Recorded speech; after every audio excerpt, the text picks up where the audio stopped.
Welcome my dear listeners, stay with me to get the spoilers first. And subscribe to the channel. Let's find out what's going to happen on The Young and the Restless. Nick passes out on bad drugs and Matt watches the video of the surveillance. The Young and the Restless preview video for the week of April 27th to May 1st shows that things will get even scarier in Las Vegas. Because of Matt Clark's evil plan, Nick Newman is going to be in a lot of trouble. Let's talk about what's going to happen. Adam Newman will drive and put his brother in the passenger seat after realizing that Nick shouldn't be driving right now. Nick will look bad at that point because his body will be begging for more drugs. Adam will know that Nick can't possibly fight Matt right now, so he'll actually encourage Nick to use drugs because things are so complicated. I mean, it's clear that you need it. Go ahead. In the weekly preview clip, Adam tells Nick, "Do what you have to do." Adam will feel bad about pushing Nick later though. That's because Matt gave them this drug supply and he has another trick up his sleeve. More trouble will start when Nick and Adam find Sharon Newman and Noah Newman, who are being held captive. Nick will pass out right in front of Sharon, Noah, and Adam because of bad drugs. Adam will be trying to help Nick as quickly as he can, and Noah and Sharon will be doing the same. Matt will happily watch the security video from his car, so he will definitely get some sick pleasure from Nick's pain. Little rich boy Newman finally got the bag from the Bad Batch. Matt says in YNR's weekly promo, "What a shame." After that, Adam will look messy and tired when he bursts back into the hotel room to find a worried Chelsea Lawson, Melissa Claire Egan.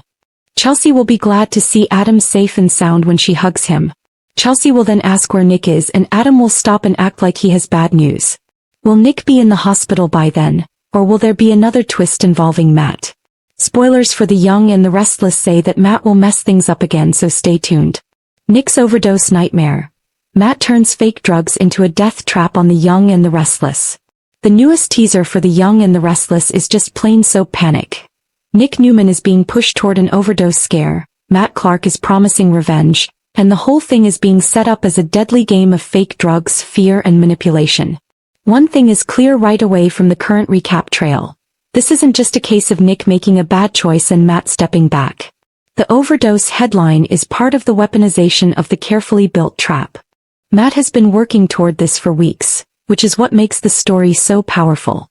Earlier spoiler coverage said that Matt's plan was to get Nick even more hooked on drugs. A different analysis piece said that using drugs as revenge has been one of Matt's go-to moves. To put it another way, the overdose scare is not a coincidence. It is the reward for a plan to get back at Nick that was meant to destroy him from the inside out. That's why the story right now seems so dark. Nick is already under a lot of stress from the chaos in Vegas and is trying to keep Sharon and Noah safe from Matt. The recaps show that Matt's manipulation goes beyond just getting Nick high. It's about making Nick look unstable so that he can be cornered more easily and giving Matt the perfect reason to say that Nick failed. Matt tells Adam and Chelsea that Nick has died of an overdose, which is the first big shock. The April 15th recap says that Matt drops the bombshell in Vegas saying that Nick is dead. Chelsea and Adam are left to try to figure out what happened. That moment is meant to stop everyone in their tracks. The characters have to act like the worst has already happened, even if the audience thinks Matt is lying. But the recap trail quickly shows that Matt's story about Nick is dead is only part of the con. On April 17th, Adam wakes up and finds Nick alive in a storage room. Nick tells him that Matt kidnapped him and said he would keep him hooked on opioids. Adam then asks Nick if he has a drug problem, but Nick keeps saying that Matt is to blame for what happened in that room. That conversation is important because it makes the overdose scare worse than just a medical emergency. Nick is not just hurt. He is also being set up, drugged and pushed into a corner mentally. Nick says that Matt only gave him drugs in that room, and Adam's reaction shows that the addiction question is now out in the open, whether Nick likes it or not. Matt has made a private weakness into a public strength. What Nick does after the rescue is what really makes the story come to life. One summary says he sees the fentanyl packages in the box, takes a handful and puts them in his pocket. Later Nick goes to the toilet by himself, does some cocaine and comes back ready to figure out what Matt will do next. That's why the fake drugs angle works so well in the teaser cycle. Real drugs, Matt's claims and Nick's effort to keep moving long enough to save Sharon and Noah all make things less clear. This is a cruel kind of irony. Matt wants drugs to control Nick, but Nick is trying to use the same chaos to stay alive and keep fighting. The recaps don't show Nick as a guy who just goes out and has fun or makes a random choice. They show a man who is being attacked and is trying to hold on to anything that might help him, even though things are getting worse around him. The emotional heart of the overdose scare is that it feels fake because Matt is making up the story, but it's still real enough to ruin Nick's body and reputation. The other scary thing about this arc is how quickly Matt keeps moving. He uses Nick's phone to go after Sharon as soon as he has the upper hand. Matt sends Sharon a text from Nick's phone on April 17th, which puts her in even more danger. That means the overdose lie isn't a separate plot twist. It's part of the bigger plan Matt has to keep Sharon and Noah trapped while Nick is too confused to stop him. That's what makes the revenge and death language so strong. Matt isn't just mad. He's making up a story about death. Earlier reports say that his plan was to get Nick more addicted to drugs, and other reports show him telling Adam that Nick is already dead. Even if the truth is less clear than the lie, Matt is clearly willing to let people think Nick has overdosed if it helps him stay ahead. That is a very cruel way to get back at someone in a soap opera because it hurts their body, their reputation, and their family's sense of reality all at once. Matt's past makes this even more disturbing.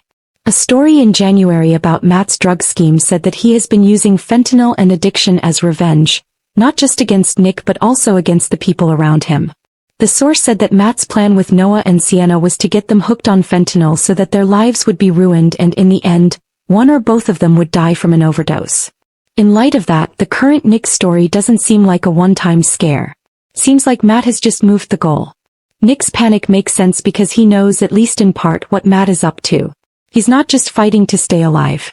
He is trying to keep Matt from getting to Sharon and Noah, who are already stuck in a different trap. Nick gets angry when Chelsea says she told Sharon what's going on. Nick knows exactly what that means. If Sharon and Noah fly in too soon, they might walk right into the next part of Matt's plan. That's why the overdose story is so bad for your mental health. If Nick looks like he's falling apart, everyone around him has to split their time between helping him and saving Sharon and Noah. Matt gets that completely. He spreads the overdose story to cause confusion, fear, and delays. He doesn't have to kill Nick right away if he can make everyone else waste time trying to figure out if Nick is dead, alive, addicted, or lying. That's the real revenge. All that chaos. The recaps also show how much stress Adam is under as all of this happens. He wakes up next to Nick, hears Matt's claim that he overdosed, and then has to decide if Nick is telling the truth about being drugged. Adam's reaction is important because he is not easily fooled, but he has to admit that things look bad from the outside. That tension makes the whole story feel less stable because if Adam can question Nick, then the lie is already working. Chelsea's part makes the fallout even more complicated. In the April 17th recap, she is the one who helps find Adam and Nick, and she is also the one who tells Sharon that Nick is missing. That puts Chelsea right in the middle of the emotional blast zone. She sees enough to know that something is very wrong, but not enough to completely stop Matt's progress. Her being there helps the rescue move forward, but it also shows how many people are being affected by the crisis at the same time. The recap trail explains why the teaser's fake drugs wording makes sense, even though it sounds extreme. Nick is surrounded by real drugs, but the story about the overdose is still partly made up. Adam tells Matt that Nick is dead. Nick says that Matt gave him drugs. Nick puts fentanyl in his pocket. Nick later uses cocaine to keep going. Those pieces don't point to a clear medical reason. They point to someone who wants the world to believe whatever version of events makes him look strongest. That's also why the story seems to be about more than just Nick. Matt is still trying to trap Sharon and Noah, and the scare about the overdose is just one more way to keep them apart. Matt's lie that Nick is dead or overdosed is not only mean, it's also smart. It makes Sharon think twice. Puts Noah in danger. Gives Matt some time. Time is often the most powerful weapon in a soap like this. Nick is trying to be the hero even though his body and mind are under a lot of stress. The recaps show him getting his energy back after using cocaine and then wanting to call Sharon right away so he can get ahead of Matt. That instinct says a lot about Nick and why this story works. He keeps trying to save other people even when he is falling apart. The sad thing is that Matt knows it and is using it against him. There will be a lot of problems in the family because of all of this. Matt's lie that Nick died from an overdose could tear a family apart before the truth comes out. Victor, Nikki, Chelsea, Adam, Sharon, and Noah all end up in Matt's shadow in different ways. This is because the story is not only about physical danger, but also about how quickly one planted lie can turn into an emotional emergency. The recaps make it clear by showing how Matt's claim led to Adam's suspicion and Sharon's fear. And that brings us back to the story of revenge. Matt's plan to sell drugs isn't just mean. It is a machine for revenge. Earlier reports say that his plan is to get Nick even more addicted to drugs. The bigger picture around Matt shows that he uses fentanyl and overdose to destroy his victims from the inside out. That's why the story right now seems so dark. Matt doesn't just want Nick to leave. He wants to destroy Nick's reputation and make people remember him through the lie he tells. By the end of this arc, the overdose is more of a story than a single event. Matt says Nick is dead. Nick says Matt gave him drugs. The audience sees packets of fentanyl, a pocket full of pills, and a man doing cocaine just to keep the chase going. That isn't clean at all, and that's the point. The show is turning a drug scare into a revenge story and a revenge story into a possible death trap. So the shocking news is that Nick not only looks like he's taking too many fake drugs. Matt has turned the story about the overdose into part of the attack. That is what makes the stakes so high this week. Nick is fighting for his life, Sharon and Noah are still in danger, and Matt is doing everything he can to keep the truth from coming out. That's how a fake overdose turns into a real nightmare in Genoa City. This is the kind of storyline that doesn't just shock you. It lingers, and that's where it gets really dangerous. Because once a character like Nick is pushed this far, the fallout never stays contained. What really stands out here isn't just the drugs or Matt's twisted game. It's how control is slowly slipping from everyone's hands. And honestly, that's what makes this feel less like a rescue story and more like a collapse waiting to happen. And I'll say this clearly. When a villain enjoys watching pain instead of just causing it, the story usually crosses a line. And Matt feels like he's already crossed it. But here's the part that keeps pulling me in. If Nick survives this physically, what does surviving even mean for him emotionally? Because damage like this doesn't just disappear overnight. And what about Adam? Did he just make the worst decision of his life by pushing Nick toward those drugs? Or was that the only move he thought could buy them time? Then there's the bigger question that nobody in the story is ready to face yet. Is this really about saving Sharon and Noah anymore? Or has Matt already won by breaking Nick from the inside?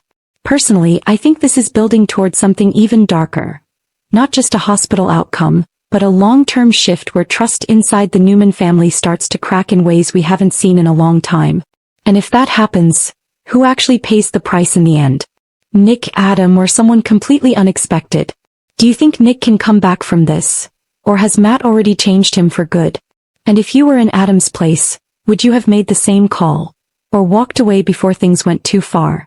Something tells me this isn't the end of Matt's game. It feels like just the moment he proves how far he's willing to go. And that next move might be the one nobody sees coming. If you're following this storyline closely, keep your eye on the small details. Because in stories like this, the quiet moments usually hide the biggest twist.